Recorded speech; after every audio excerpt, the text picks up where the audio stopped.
इंदौर के सुखदेव नगर में घर में घुसकर धारदार हथियार से हमला करने का सनसनीखेज एक मामला सामने आया है, जिसका वीडियो भी जमकर सोशल मीडिया पर वायरल हो रहा है। जहां पर एक युवक ने सनक दिखाते हुए अपनी जो साथ में लिव इन रिलेशन में युवती रह रही थी उसकी मां और भाई पर हमला कर दिया। तीनों पर हमला किया गया, जिसके अंदर भाई की मौत हो गई।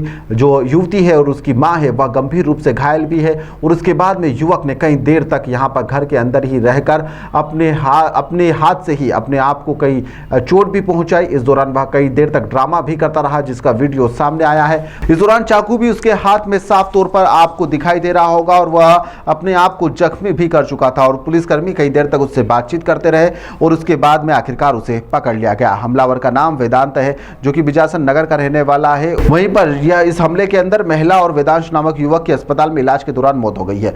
पुलिस ने मामले में गंभीर धाराओं में प्रकरण दर्ज कर लिया है। युवक के द्वारा हमला करने के बाद में स्वयं को भी घायल किया गया था, जिसके बाद में रेस्क्यू कर उसे भी कड़ी मशक्कत के बाद में पकड़ा गया था। वह नशे की हालत में भी बताया जा रहा है।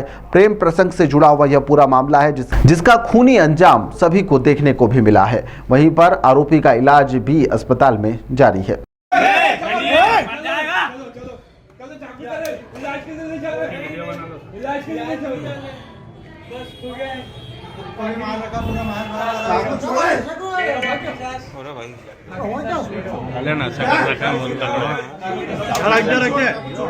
अरे इसका हाथ पे मार दो।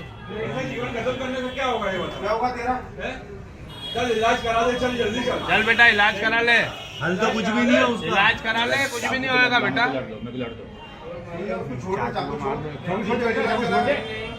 चाकू छोड़ दे, इलाज करा ले। कोई नहीं मारेगा।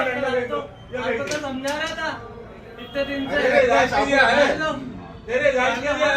चलो आप लोग बाहर चलो। अंकल जी आप ठीक है। प्लीज तू तो मतलब चाकू रख दे बेटा। बैठ जाइए अंकल जी। तेरा इलाज कराना है हमको। तेरी जिंदगी जरूरी है। नहीं है, शादी करवा देंगे बस। नहीं अंकल, प्लीज बैठ जाइए आप। मैं बोल रहा हूँ बैठ जाइए।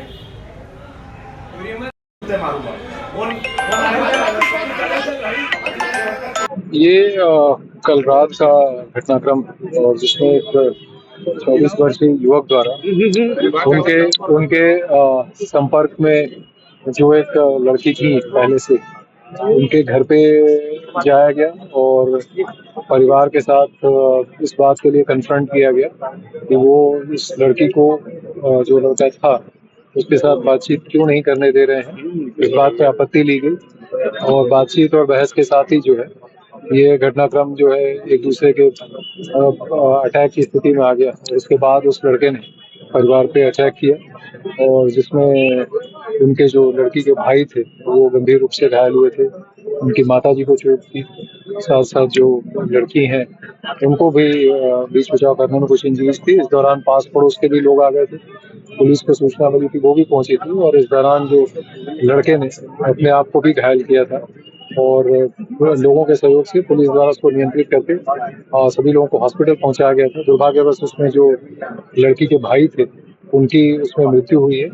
माताजी अभी इलाजरत हैं और जो अटैकर था वो स्वयं भी जो है इलाजरत है। इनफैक्ट कल लेट नाइट अटैकर द्वारा डॉक्टरों के साथ भी जो उनको ट्रीटमेंट दे रहे थे उनके साथ भी जो है वो उत्तेजनापूर्ण बिहेवियर किया गया। वहाँ से अपने आप को इलाज नहीं कराने के लिए और वहाँ से भागने के लिए भी परिस्थितियाँ बनाई गई।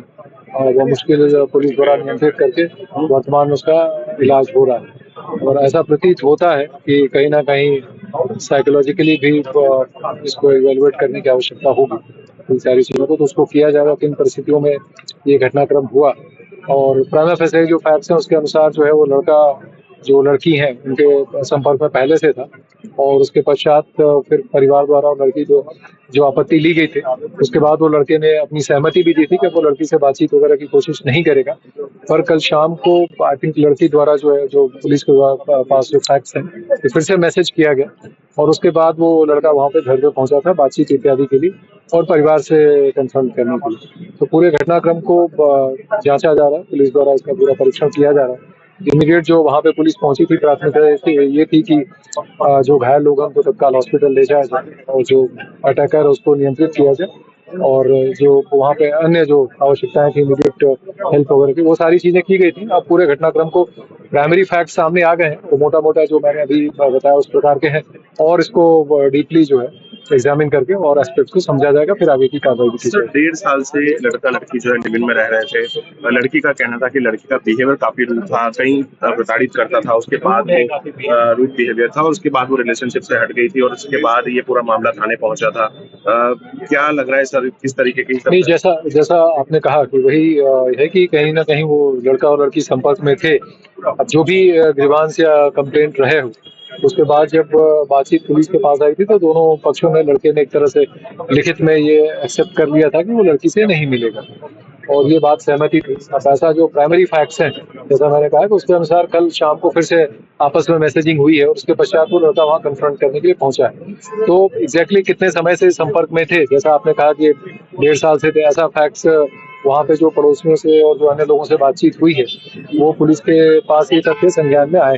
तो जैसा मैंने कहा कि एक समग्र रूप से पूरे घटनाक्रम को एग्जामिन करके कार्रवाई की जाएगी।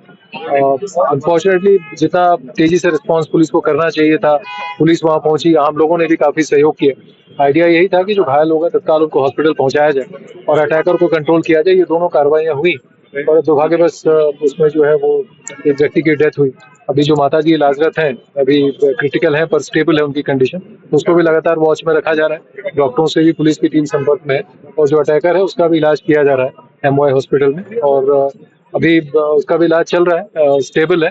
और उसको भी पुलिस को पूरे घटनाक्रम को जो है वो एग्जामिन करके आगे की जो भी कार्रवाई होंगी वैधानिक वो की जाएगी। ताज़ा खबरों के लिए सब्सक्राइब करें JSR टाइम्स और साथ ही नोटिफिकेशन पाने के लिए बेल आइकन को दबाएं।